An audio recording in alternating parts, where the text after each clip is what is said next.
Hi, everyone. We'll go ahead and get started back. So honored to introduce our next speaker, Dr. Ben Garmezy. So Ben's been at Tennessee Oncology for a year, but he's made a big influence. He and one of our later speakers, Meredith Pelster, just really hit the ground running. They're great speakers, but Ben's going to spend some time. Ben's a researcher at Sarah Cannon Research Institute, assistant director of the genitourinary research program, but an incredibly bright guy, great speaker, and a good partner. So he's going to present on bladder cancer. Thanks, Ben.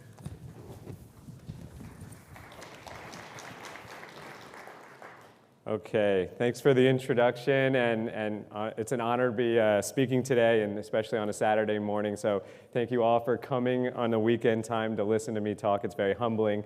So yes, I'm a proud Tennessee Oncology physician here with OneOncology, and I do have research responsibilities outside of that network. I do everything from phase 1, first in human, all the way up to the phase 3, and it's always a joy to be involved in research. We're going to talk about some of that today, but not all of it, because that would be a 10-hour talk. And let me see if I can make sure I can figure this out. Okay, there we go, perfect. So the outline for the talk is we're going to spend a little bit of time at the beginning with perioperative therapy, then we're going to move into metastatic disease, and then we're going to move a little bit into the research frontiers, and we're going to sprinkle that in as well. And I apologize if I talk fast. I got 30 minutes for all of bladder cancer and questions, so please start thinking of them now. So perioperative therapy. So this is actually data that was published from over 20 French centers trying to get to the question of how we use chemotherapy in the perioperative setting. So there's now this thought of gemcitabine cisplatin, and then there's Docetaxel. One is a little easier to give, one's a little more toxic, but we're starting to learn that there might actually be a difference between the two regimens. So if those in the audience really favor Gem-Cis, I'm sorry that I'm presenting this today, but I think it's important that we start thinking about this. So neoadjuvant chemotherapy was given to 88% of these patients. So technically this was a perioperative chemo trial, so it could be in the adjuvant setting, but that was only 12%. So let's kind of focus this as if you're giving neoadjuvant cisplatin-based chemotherapy for your patients who are eligible for that. The difference between Docetaxel and Gem-Cis, and you can actually see some separation of the curves here. And we don't need to drill down to all the numbers and the hazard ratios, but basically, if you look at the all-comers, there we go. The all-comers are on the left, and the neoadjuvants on the right. And at the top is progression-free survival, at the bottom is overall survival. And if you look at these slides, you can see the hazard ratios don't overlap one with the confidence interval for overall survival. That's a hazard ratio of 0.6 something. Sorry, my glasses aren't good enough to actually read my own slide. And then in the progression-free survival, it's also a significant p-value of 0.025 with a hazard ratio of 0.7. So you can actually see, if you're giving neoadjuvant cisplatin-based chemotherapy, it seems like there may be a difference for progression-free survival and overall survival. Now, I also want to point out, though, there's real toxicity, and that is shown on the left here. Not everyone gets the full treatment with both regimens, but if you're giving Docetaxel, even less get the full treatment. I also want to highlight this is 6 cycles of Docetaxel. I don't think anyone in the room would give 6 cycles of Docetaxel in the neoadjuvant setting. I think generally 3 to 4 cycles is what our urology colleagues tend to expect from us, and that tends to be my practice as well. So I want to highlight that is a difference there, and I don't know if that would have affected the outcomes if they did less in the trial, but since only about half received 6 cycles, it may actually fit more in line with our practice pattern, those half that didn't. All right, so moving on, we're going to talk now about adjuvant nivolumab. This is FDA approved based off of Checkmate 274. And you can see the intention to treat population on the top, the PD-L1 positives on the bottom. The curves look a little bit better for the PD-L1 positive, but they do separate completely with significant p-values, even on the patients that are all-comer, regardless of their PD-L1 score.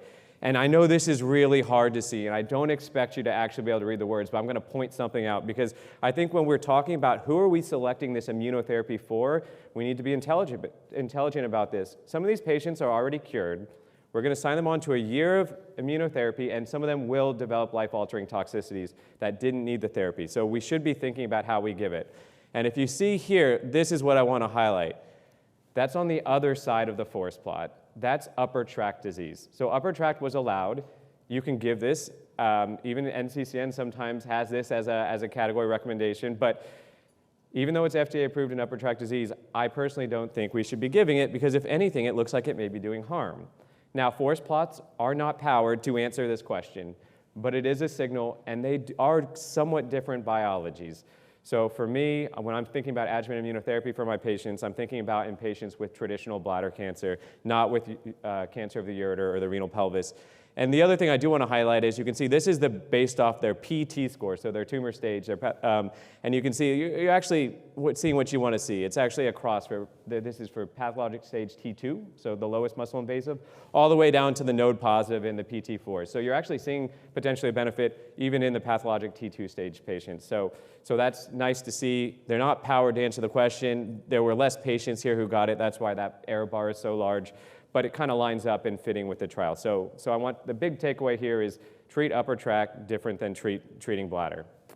And now we're learning a little bit more. And now this is a little bit on the research frontier.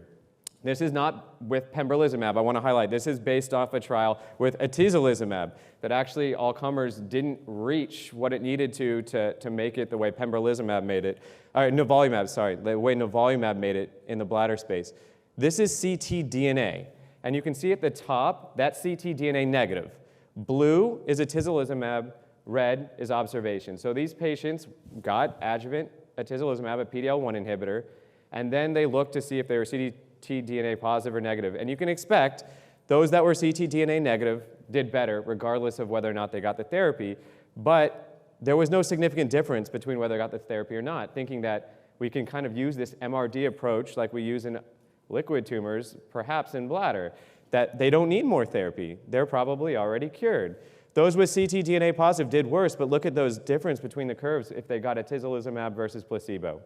So I think that's actually pretty exciting. Overall survival's on the right, disease-free survival's on the left. This is a way that we can start to think about how can we bring some of these newer age technologies into our clinic when we start selecting patients for immunotherapy outside of just the location of the disease. And I want to highlight here, you can actually give Medicare's now extended coverage to Natera's MRD test in muscle-invasive bladder cancer. There's some discussion within the academic and the research community about, is this ready for prime time for everyone? But it's certainly an interesting signal that we're seeing here, and more work is currently being done now with ctDNA to kind of prove and answer the question, should this be something we're doing for everyone to select our patients for adjuvant therapy in bladder cancer? So I think this is really exciting, and it's only the first step. Now talking a little bit more in the research frontier with neoadjuvant pembrolizumab. I'm not going to go into all the details, but basically these were patients who got immune therapy instead of chemotherapy in the neoadjuvant setting. And you can see pathologic responses were actually pretty good. PT0, the event-free survival was 74.4% in patients that were treated with neoadjuvant pembrolizumab. Overall survival was 83.8% at 3 years, so that's pretty exciting. And patients who did get a pathologic complete response, which is actually 42%, and in variant histology, also 37%, which is pretty high, they do well. So this is a backbone for where the future is heading. And now you can see neoadjuvant enfortumab vedotin. There's a reason I'm showing these separately because we're going to talk about combination in a little bit here.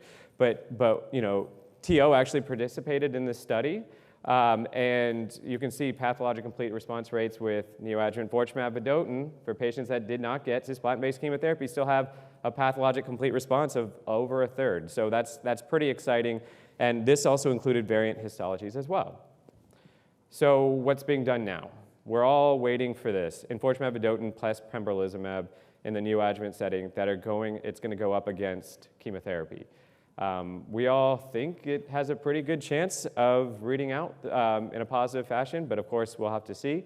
And we're going to talk about this combination in the metastatic setting in a little bit, and you're going to see why perhaps we're pretty excited about this. So enfortumab vedotin is an antibody-drug conjugate targeting Nectin-4 that I have a slide on here in a little bit. So this is how I think about metastatic disease. So metastatic disease, you start with, are they eligible for chemotherapy? Cis is preferred to carbo, but not everyone who is carboplatin eligible is cis eligible based on renal function and some other factors. And then we move on to immunotherapy, whether that's in the maintenance setting that we'll talk about on the next slide, or in the refractory setting. And then we look at biomarkers. Do they have FGFR mutations? if they have a specific FGFR2 or FGFR3 mutations, then you can give erdafitinib, or you can give the antibody-drug conjugate, enfortumab vedotin, and then you can also give sacituzumab govitecan, which is a different antibody-drug conjugate we'll be talking about. And of course, I'm biased, but clinical trials are always important.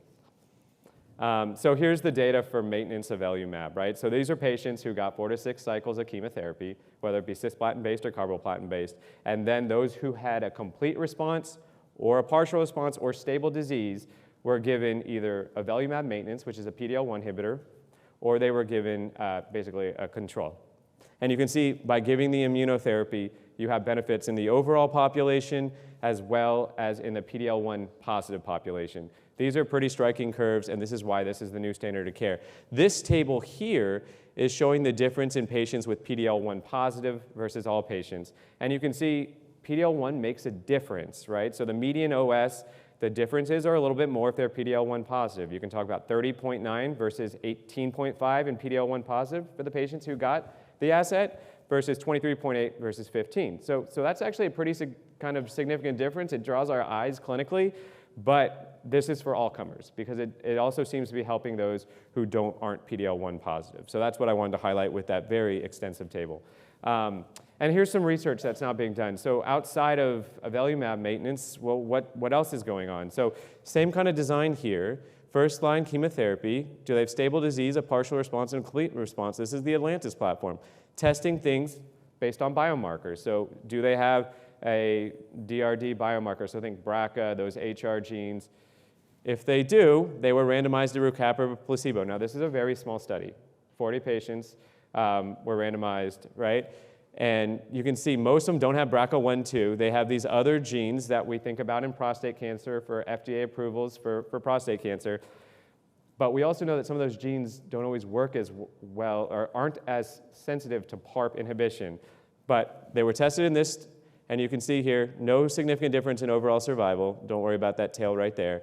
And in PFS, there's a signal that maybe there's a benefit, but it's not super exciting. It doesn't reach statistical significance. So the median PFS was higher, and the hazard ratio is 0.53, but the p-value didn't quite make it. So more to be done in this space. I think there is a role for PARP inhibition in urothelial cancer, but we're not quite sure how best to use it. And now this is outdated because the control arm is placebo when we have now a standard of care, which is avelumab. So the question would be, how would this go up against immune therapy? And we don't know the answer to that question. And then for the patients who are biomarker negative, so they didn't have androgen receptor, which that data we don't have yet, and they didn't have basically a DRD, so biomarker negative. They got cabozantinib or they got placebo. And here there's no difference. So cabozantinib is a VEGF TKI, so it targets vascular endothelial growth factor, as well as cabozantinib also targets some of the TAM kinase receptors as well. It's a TKI, but no difference here. So the role here seems to be limited, at least in the maintenance setting. And then talking more about that HRR, DRD, PARP inhibitor space, this was presented at GU ASCO. This is the BAYOU phase 2 study. Patients were randomized to get durvalumab and olaparib, which is a PARP inhibitor. Durvalumab is a PD-L1 inhibitor, versus durvalumab and placebo for patients who are progressing and ineligible for platinum-based chemotherapy. So this is kind of upfront immunotherapy, which would be the standard of care, plus or minus olaparib. And only 20% had a biomarker that was positive. So this was an all-comers population. And you can see here on the left, in the full intention to treat population, there's no significant difference. But on the right, in patients with a HRR mutation, so a biomarker positive group, there is a significant difference in median PFS. So 5.6 versus 1.8 months. The 5.6 months still isn't super striking, but there's something there. So as I said, we're learning this story about PARP inhibitors in urothelial cancer. Moving on to enfortumab vedotin, which I alluded to, and I want you guys to focus on what this is. It's an antibody-drug conjugate that targets Nectin-4, but the payload's important. It's an MMAE payload, and that's going to be important later when we talk about another slide. And this is the data. I'm going to breeze through this. It's FDA approved based off this trial, and we had updated data at ASCO, but basically enfortumab vedotin had a median overall survival in a very advanced patient population and going up against chemotherapy, but not cisplatin-based chemotherapy, because these patients had seen that, going up against taxane or vinflumine, because this is now going in a very refractory patient population. And this is the response rate in the phase 2 trial. You can see, I wanted to show it because the waterfall plot, most of these patients actually have shrinkage of their tumor, which is actually pretty exciting for a very refractory patient population. So this is a good drug. And the toxicity, though, is something that's a little unique. And I'm going to move on to this slide because I think it highlights it a little better. You've got to think about skin reactions, and you have to think about peripheral neuropathy. These patients can get Stevens-Johnson syndrome and TEN, and that can be life-threatening. So this is actually pretty severe. When you start these patients, you can't forget about it because some of them develop dermatologic toxicity in those first few weeks. So I actually like to check in on patients more than every 3 weeks when they're just starting this drug to make sure they're not developing a skin tox. And neuropathy is real. If you give this drug long enough, your patients will tend to get neuropathy. And so how do we treat the skin toxicity? It's kind of like how we treat them with other assets. You can start with steroids, antibiotics, topicals, orals, depending how bad it is. Obviously, you can dose reduce if their skin rash gets better. But if they have any kind of suspected SGS or TEN, you got to stop it and never give it again. This is an important table that was presented as well this year at GU ASCO. This is talking about variant histology. So when we start talking about these antibody-drug conjugates, the way they work is they have to target a protein. And if Nectin-4 is not on your tumor cell, then that drug is not going to work.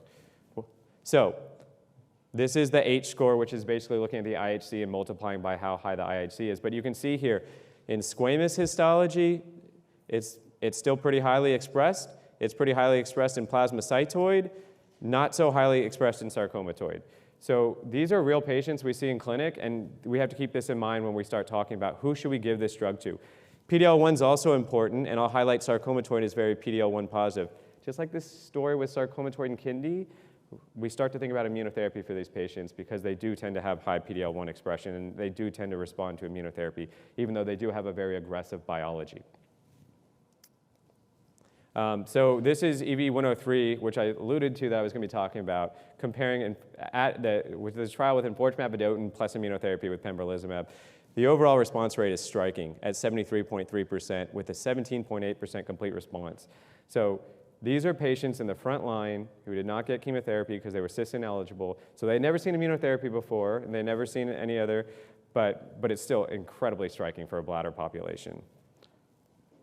And now they've presented at ESMO this year, not too long ago, cohort K of this trial, which actually randomized patients to EV monotherapy or EV plus pembro in patients who were cis-ineligible to try to answer the question, how important is the immunotherapy? And you can see it's actually pretty important. Now, the overall response rate's a little bit lower in this trial at 65% in the combined group, but only 45% in the EV monotherapy group. So the issue with this regimen, which now some folks are actually starting to use, is that skin tox is pretty high. So it does seem, we talked about skin toxicity with single agent enfortumab vedotin. When you give it with immunotherapy, there's a grade 3, grade 4 adverse event rate of about 25%. So keep that in mind if you're going to do this. It's not quite approved yet by most guideline standards, but some docs are actually using this.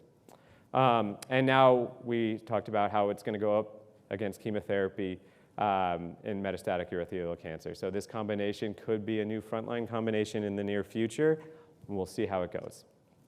So sacituzumab govitecan is that other antibody-drug conjugate that I mentioned. It targets TROP2 instead of Nectin-4. It has a different payload. So MMAE was the other payload from enfortumab vedotin.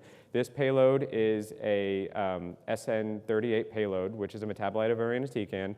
And it was approved and based off the trophy studies with a 27% overall response rate in a refractory patient population post-chemotherapy and post-immunotherapy. So you can see here, the waterfall plot actually looks pretty good. So patients can get some initial stabilization of their disease. A lot of them don't make it all out to a full RECIST response, which is a 30% reduction in their tumor. But patients can do well, and if they do respond, the median duration is 7.2 months, but the median PFS is only 5.4 months. For this patient population. And toxicity here is similar to chemotherapy, GI, hematologic, fatigue. So think about that for your patients. And now, presented more recently at GU ASCO, we're going to talk about another immunotherapy combination, so pembro plus sacituzumab. And you can see here, they highlight 63% of patients with tumor shrinkage. The overall response rate, if you look at RECIST criteria, was a bit lower. It's about 35%, so a little closer to 1 in 3. But still an exciting combination and toxicity as expected when you combine kind of like the chemotherapy toxicity with the immunotherapy toxicity. And now what's being studied is they're bringing this up in combinations with chemotherapy and immunotherapy. So more to come with that agent. I want to highlight erdafitinib because it's the biomarker FDA-approved drug we have in bladder cancer. So for FGFR3 and FGFR2 alterations, this is oral therapy. It's pretty unique because you actually have to start it at a lower dose, check labs, and then raise it. So that's actually one that sometimes we can forget about. You start at 8 milligrams, and then based on their FOS, you raise it up to 9 milligrams. So definitely keep that in mind and re-look up the guidelines if you're going to prescribe this therapy. But the data is actually, the FDA approval is based on a very small data set with an overall response rate of 40%. So 101 patients were in that. And you can see those that were able to dose escalate from 8 to 9 at that 14 to 17 day cutoff actually did a little bit higher, had a little bit higher response rates. Toxicity though for this, these are the curves, I'll skip over that, is pretty actually severe. So you have, all because it's an oral therapy doesn't mean it's not toxic. So you have to think about hyperphos, that's the big one, but also mouth ulcers, GI toxicity, skin toxicity, and finger bed, nails, and even ocular toxicity can be a problem. So you do have to get kind of eye scans in these patients as you're treating them on therapy. So now we're going to move a little bit into the research frontiers.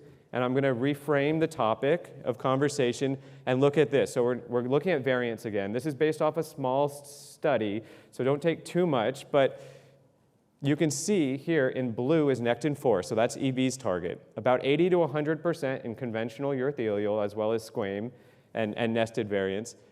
TROP2 is in orange. Those are also pretty well expressed, as well as in micropapillary on the right.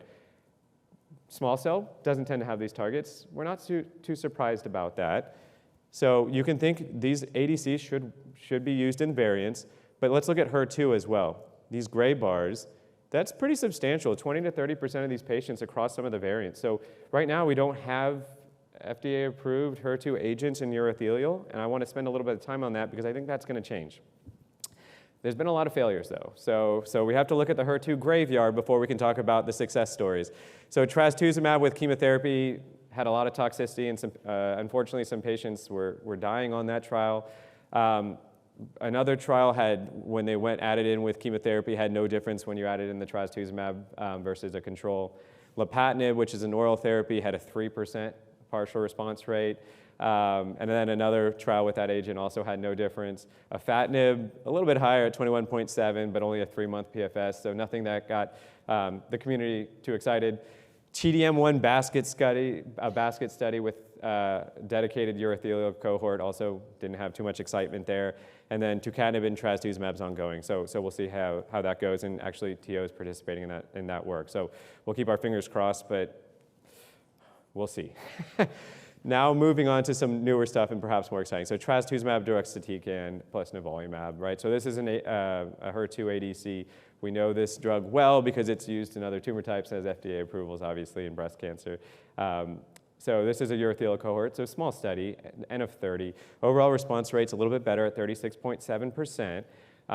But you also have to remember that the immunotherapy is also here as well. And these patients hadn't had previous IO. So how important is the trastuzumab deruxtecan is a real question here. So overall, you can see some activity. The question is how much of this is synergy? And then ILD pneumonitis in 23% of patients. That's real high, and there's actually one grade 5 out of this 30 patient population. So this seems like a potentially toxic combination that may not make it across the finish line. Dasatinib vedotin, RC48, this is perhaps more exciting, and I want to highlight the chemo payload of MMAE. So same as enfortumab vedotin, has a cleavable linker, and look at this. That's a nice waterfall plot. Almost everyone's having some kind of response, or at least stabilization of their disease. So 51% partial response rate, 40% stable disease, add those together, we're above 90%, and it's working in patients with not only HER2 high expression. So these are all HER2, I'll show you on the next slide, it's a little bit better. Well, this is a slightly different combination, but it's working in patients across the HER2 spectrum in HER2, HER3. But here is and it's leaving it off. This is actually a combination with an immunotherapy agent, with toripalimab, and I apologize that I think my figure covered that part of it up. But so this is a little different, but look at the overall response rate, 71.8%. So this is PD-1 plus dasatinib vedotin, trial of only 41 patients, so small, and they hadn't received any prior systemic therapy, right? So the immunotherapy, they were still immune naive, but 54% had visceral disease, so it's a real sick patient population, and not everyone had HER2/3, only 59% had HER2/3 IHC. So that's really striking, and now I want to combine everything and do what we're not supposed to do here. So no one get me in trouble, but I'm going to make cross-trial comparisons. I apologize. But on the left is a MMAE payload. So we talked about enfortumab vedotin plus immunotherapy. That's here. We talked about now HER2 with MAE plus immunotherapy. These are overall response rates above 70%.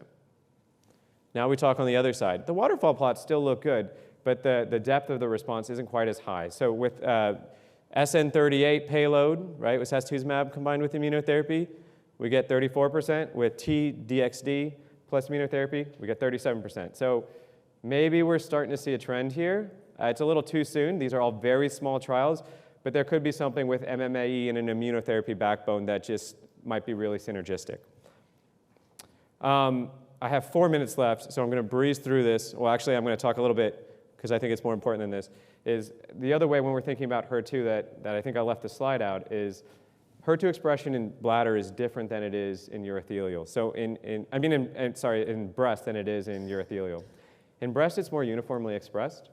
In urothelial, it's more patchy. So when you actually look at the staining under a microscope, starting to think about how we design in drug development these antibody-drug conjugates becomes pretty critical. Not only the payload that I just talked about there, but talking about how we target. Whether the linker is cleavable or non-cleavable, that means when the asset finds its target, does the payload break off or does it stick together? Because if the payload breaks off, then all of a sudden when you start talking about potentially patchy expression within a tumor microenvironment, well, if it breaks off, that payload can float around and maybe get some of those cells that aren't actually expressing that target. So I think that's critical, and we're seeing with some of these newer HER2 drugs that have the cleavable linkers, they're having more success than, say, TDM1, which has a non-cleavable linker. So that's also part of the story as well. It's not just necessarily the synergy with the payload, but we also have to think about how you actually design the drug and how it's going to behave in the tumor microenvironment. And so real quick, we talked about cabozantinib earlier in the adjuvant setting. This is now, they're also testing it in the metastatic setting. So response rates in patients with cabozantinib immunotherapy are still relatively low at 27% in the metastatic setting. And basically, this is the summary slide of multiple cohorts of this study. So you can see here in cisplatin ineligible patients, patients who have had less therapy, when you give immunotherapy and the drug, you have higher response rates or stable disease. So response rates of about 20%, stable disease of closer to 2/3 to 80%. When you start giving patients who have seen prior ICI, a more refractory population, giving them the TKI plus immunotherapy, the response rates start to plummet. So how active is the TKI? There's some activity there. There's now newer generation TKIs being developed to be tested in urothelial cancer that hopefully synergize a little bit more with immune therapy that may be more active in a refractory patient population. So this is hypothesis generating, but I think the more exciting stuff is going to be potentially with newer partners in the future. And with that, I barely made it. We have some time for questions. I didn't leave enough, probably, but if anyone has a question, please go ahead.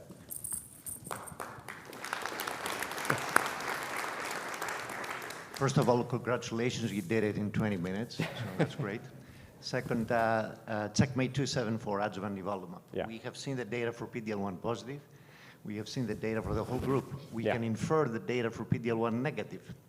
How excited would you be to offer it to somebody that you know is PD-L1 0? That question comes up in clinic a lot. So there's two ways I think about it. My research brain says, I want to check their ctDNA, and if they're positive, give it, and if they're negative, not, because that's going to be really selecting out the patients. I'm still giving it, and I think that it works less well. But when you combine not just that data set, but all the other immunotherapy data sets in the metastatic setting, we know that there is activity in the PD-L1 population. We know that it's probably less, but it's still active. And in a patient population that you're trying to cure, if you can cure some fraction, maybe it's going to be a smaller fraction than PD-L1 positive, it's worth doing. Because overall, we know the toxicity, we can handle anti-PD-1, right? And this is your chance, because once they become metastatic with urothelial chance, their survival becomes really poor. So I'm kind of the person, do everything you can up front to cure the patient. But it's a great question. We are going to probably have more information in this adjuvant setting about how we select patients. As I said, it's going to be ctDNA, there's the PD-L1 biomarker, there's more biomarker work being done, so I think the answer is stay tuned, but for me, I'm still giving it. So clarifying question, do you think we've reached the tipping point on circulating tumor DNA, or is this one of those, don't try this at home? I think we're in the middle. So I wouldn't fault anyone for trying it at home, but I also wouldn't fault anyone for giving the drug without doing it. I've been in conversation with some of our urology colleagues here in Nashville about how we should be deploying this, because they're getting excited about it as well. So I think the answer is it's getting close to being ready for prime time. They're getting excited about it, as in they're ready to do the testing, refer those that are positive, or treat them themselves, those that are positive. A combination. Okay. Okay. Awesome. So any additional questions from the audience? Awesome. Ben, great job. Thank you so much for joining us. Thanks, everyone.